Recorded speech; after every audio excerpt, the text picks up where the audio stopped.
Welcome back to Developing Designers. This is episode 3 of our podcast.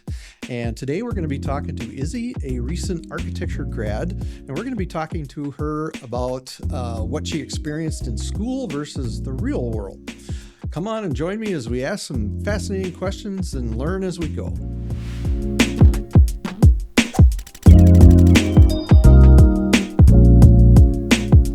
Well, hi, Izzy. Hi, Phil. Welcome to another episode. Today we want to talk about transition from academia to real life work and all that. You've been out of school about how many years now? I think like a year and a half or so. About a year and a half. And so a lot of things happen between school, which is roughly 5 years, would you say? Yep. Yeah. And a first very intense year and a half. So generally in your terms, what was school like for you? University, architecture school? Well, that's a little difficult because I went to school during the peak of COVID. So I really only got like 6 months of college before COVID hit. And then so much of it was from home. So I think we missed a lot of the in-person connections, not only with the other students, but with the teachers as well. And with that, some of the mentorship. Um, Describe what it probably would have been or what you heard typically it has been. Well, what I heard from some of the older students and the alumni was that studio was this, you were going to create these really intense connections with your fellow classmates and with the teachers, and you'd gain a lot of mentorship from the teachers, but also be able to go to your classmates and look at each other's designs and learn through that. And I felt like in my year, there wasn't much of that. People worked from home and they got their projects done. And if you were lucky, you had a teacher or two that you were close with that you could go and have them look over your work. But yeah, I feel like a lot of that mentorship was missing. Okay. So describe a typical assignment and maybe how you kept in contact with students or how you worked on it your own, like in your own space.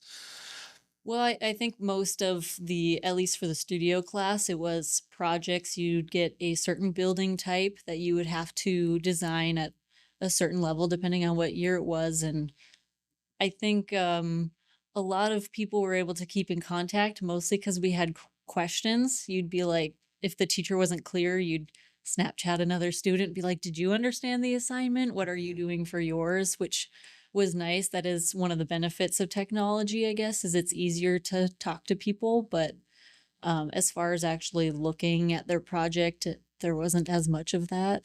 Was there a friend to friend or was it like group chat? I think it was group chats for the most part, at least for my class. Whatever your studio was, you'd usually create a group chat. So people could listen into whoever was talking. Yeah, So you're sharing put a that. question out there, everybody else could see it and could put in their 2 cents. Typically, architecture school is very intense. You got this deadline. It always feels like there's not enough time. Some people were better at it than others. I think you have to be very disciplined. I felt with architecture school, there weren't ever really breaks. I didn't ever stop working because I think your project can always improve. It was just learning when you had to cut yourself off, stop designing, start creating your presentations and stuff. So I guess just being really disciplined with that and also learning what your body needs and taking breaks when you need it. Sounded like you developed some pretty good work-life or healthy boundaries. Would you say yes? I think you had to know yourself well enough to know, like, I need to take a break or go hang out with somebody, get out of my own company, change scenery, whatever it be. Yeah, that doesn't seem normal. I mean, from my experience, we did not do that. So kudos to you or your class. Okay, so zip ahead to your first month at work. What was starkly different? Well, I think it was very different because I had always heard while I was interning at EAPC that your first few years working full time were going to be all red lines. You were going to be in Revit. You were going to be a CAD monkey. kind of just Be a modeler. yeah, BIM modeler, drawing up details. Sorry to respect that group. Thank you. And then I started full time and I got thrown into a lot of design work. And I was so baffled because coming out of school, I still don't think I know much, but I felt like I didn't know anything. So I was like, well, gosh, these architects want me to design already. So that was kind of startling, I think. Describe one of the first meetings that you went to, like say with a client or. I remember the first time I was ever asked to take meeting notes. This was when I was interning, and I was trying to take notes, and you kind of try to digest the information and summarize. But I couldn't understand half of what they were saying, any of the lingo that they were using. So I just had to try and type as fast as I could, word for word, because I couldn't digest any of it. So that was, yeah, that was pretty nerve wracking. But other than that, I think when I first started working full time, Valley City was the first project where I was really going to the client meetings. I had a big hand in the design of that building. And so that was, I think, my aha moment of like, this is what it's really like. You're out of school, you're actually working with clients. And it showed me what the full design process was. Sure. Start to And this was a public project, so it's public knowledge, a public works department type project when you refer to Valley City. Okay. How about that? Maybe first design task that was put on you. Talk about that a little bit. Well, I think that would be, I can't remember the timeline. It was either Valley City was a major one or the Spirit Lake project, which was an outdoor sports bar patio. Once again, I was terrified because I was like, I can't believe they're asking me to design something so soon. I don't feel fully equipped for this, but it was actually a wonderful experience. I worked really closely with TJ, who's very meticulous, and he sees all these little details, which makes him also a wonderful teacher because he can point that stuff out. A senior architect in our firm. Yes. Yeah. Yep. And very teacherly, He mentory. is. Yeah. I think he's not only a wonderful teacher, but a great cheerleader as well. Yes, Somebody, definitely. I think starting out who doesn't have a lot of confidence in their design skills, working with him, that mix of rooting for me and just even saying good work, but also not being afraid to be a critic and teach you what you're doing wrong and how to make it better is wonderful. And it turned out great. You did great, and It there was was good a very fun feedback. project, And yeah. yeah, what differed from your expectation? When you're in school, the design projects don't fully prepare you for what it's actually like to work at a firm. I guess I didn't expect there to be so much on an architect's plate. I think you think a lot of it is just maybe like designing and construction drawings, and then you get to the firm and you realize that you have to write up specs and you have to also um, manage so many other people and dish out work and also handle client relations. And sometimes you have to be in sales too, and you have to sell projects and sell your firm and your skills to people. So there's a lot more to it than I think they let on. Give me a percentage that you think of how much time we spend on design versus the other. That's a wonderful question. I don't know if I've fully done enough of the other to give you that percentage. I think right now I've been doing so much of my time has been put towards like pre-design. Um, so that's a wonderful question. Why don't you give me a percentage? Well, what's your perception of TJ, a senior architect, of what he's designing, and describe what other is from your perspective? I mean, I quite honestly, I love working with TJ. I think that he's got such an intense eye for design. You like some people were just born for it, and I think his meticulousness makes him born for this, all the little details he catches. Because of that, I think he spends more time on design. Like when I work with him, we get through the design stage and it's like handing out construction documents almost.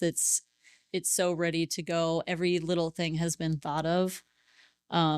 I guess the other would just simply be that once you get done with the design, it's just the construction documents left. You just have to draw up some details and make sure that it's ready to go. I don't know. I think it does differ, I think, to each architect and their strengths and engineers as well. Well, and I don't see all the stuff that TJ does when he's away from me. So like my whole day is design, and then he has all of that design work plus so much more. So Sure. Yeah, that would make sense. Um, how about messages to students who are going through school and maybe struggling in school, and then helping them with that, but also helping them prepare for what expectation is and maybe skill set, hard or soft. Maybe soft is more important at this point. mhm. Things that you would tell a student, encourage them. Well, I think the thing that I wish somebody would have told me is to not expect failure, but to be okay with it because you're not going to be perfect. And I think coming into a firm that knows that school doesn't teach you everything, having architects just understand that you're not going to know everything right off the bat was very helpful and very comforting. Knowing that it's okay to ask questions still. You don't need to know everything right when you get out of school. Um, I also think that it's really important for students to know that it's okay to reach out to teachers, to reach out to architects while they're still in school, have people look over your projects and be more meticulous about it. I found a lot of teachers would look at something and they'd go, "Good work, keep it up." And then I got here and it was really a rude awakening of it's maybe not good work. An architect would look at it and see differently and really give you the deep comments of what you need to know to be an architect, how good a project needs to be in a firm versus just like for school. So I think reaching out to not only teachers but actual architects is really important. Um, and then I think once you actually get in the firm, it's just it to know that it's okay to not be so hard on yourself. Mm-hmm. Um, it's going to be scary the first time you start drawing details. It's going to be scary the first time you start designing something, and it's going to feel a little uncomfortable, and you're not going to feel very confident, and that's okay. We're always learning. We're continually learning. We'll never learn it all. And to have that attitude of continual improvement. So besides that, what would you have done differently if you would have to do school or go through architecture school again? I think I would have made a bigger push to be in the studio more often. Like I said, most of us worked from home. I think having that sense of community, being able to learn off of the other students, learn what mistakes they've made. I think I would have pushed to talk to more architects, more teachers, get different opinions because I mean, architecture is very opinion based. One teacher might say that it's a great design, the other one might think differently. So just to be able to have that wider range of opinions from people, I think would have been more helpful. Okay. Time management now. So it sounded like you were pretty good during school. I was horrible. I would say most are horrible. Um, A lot of us procrastinate. yeah. Talk about triage or our concept of that in the architecture engineering.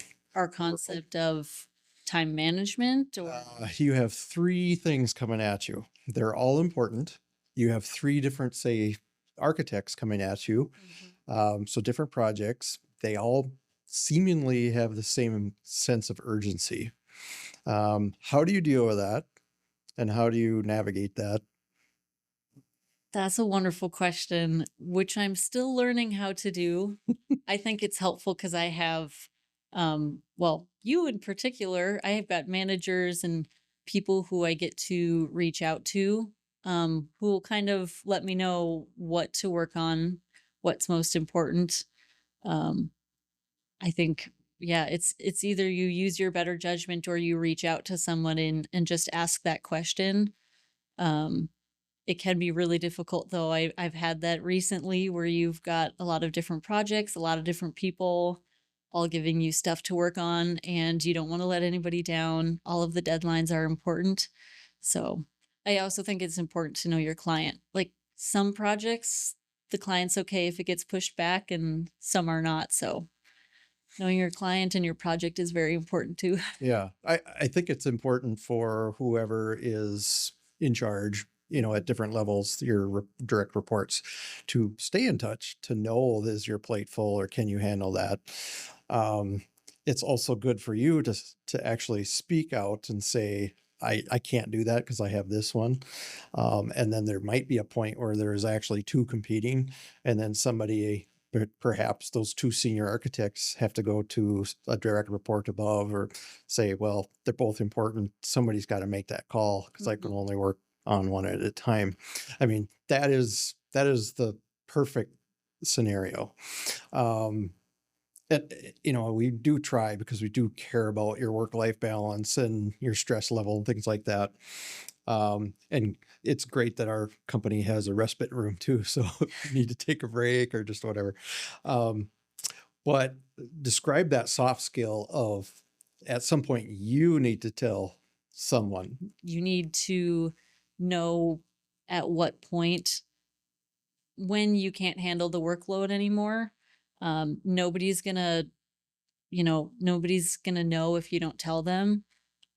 People are gonna keep stacking on the work until you stop them. So I think knowing yourself, knowing when you need a break. I have used the respite room before. One day I came to work and I just took a nap and used my breaks up right away. And it's okay to know that. I think this is a great firm because it allows us to do that. It allows us to take our breaks when we need it, and to kind of determine what our workload is and what we can handle. So 30 years ago, I wouldn't been able to do that. And I would have probably have stared at my computer, acting busy or looking dazed, and I wasn't productive. And to know that I'm not going to be productive, and so you take that moment, that was maybe, like you said, you just kind of shifted your break time, and then you could go into productivity. I think, would you say that seems to be definitely a healthier.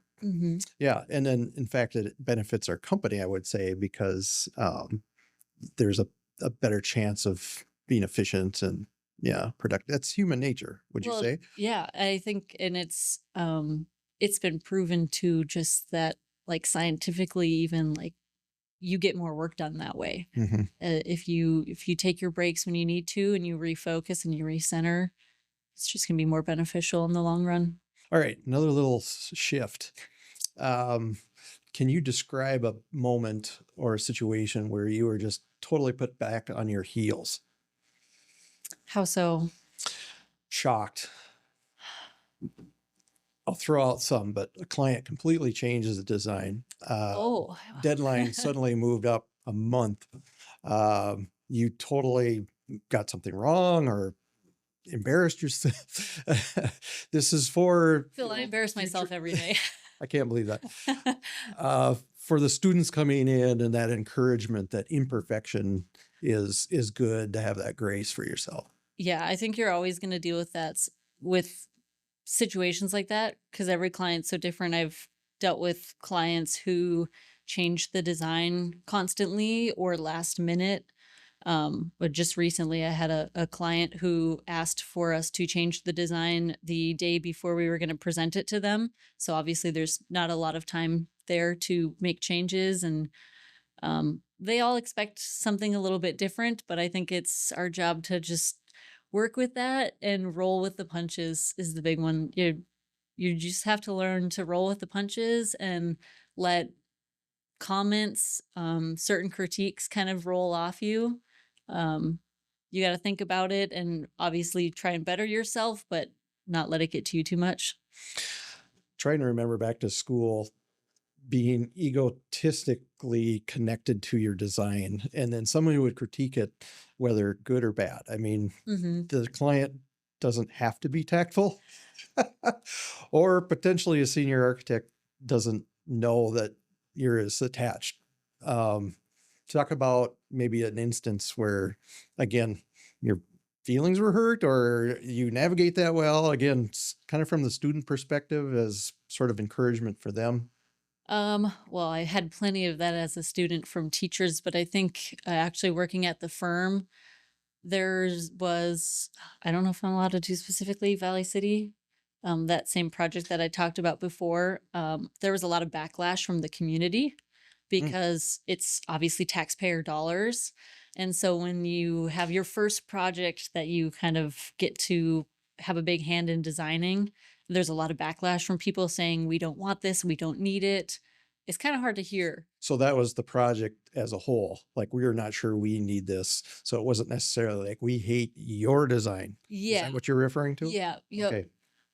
But it's still tough putting that many hours and that much work into a project to have the community have varying opinions on it. Hmm. I can imagine that that would be very frustrating if it was personally about the design too, because as architects, I mean, that's what your job is. You're putting out your baby to the world, and then everybody gets to attack it.